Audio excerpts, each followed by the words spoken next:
Morning everybody, it's a beautiful day here in the Hawke's Bay, and so today I want to give you a tip or a food that is probably one of the most damaging foods that we can eat.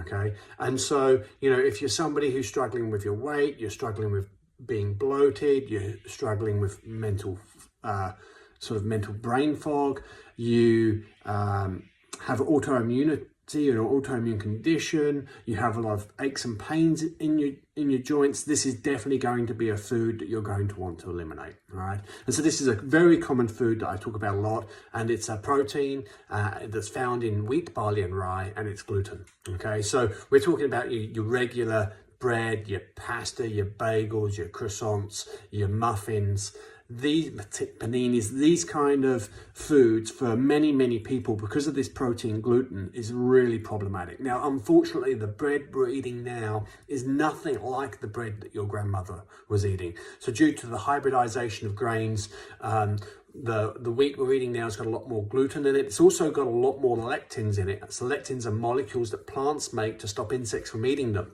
And so it looks like in the hybridization of wheat to make it disease resistant to insects, it's potentially been made resistant to humans as well.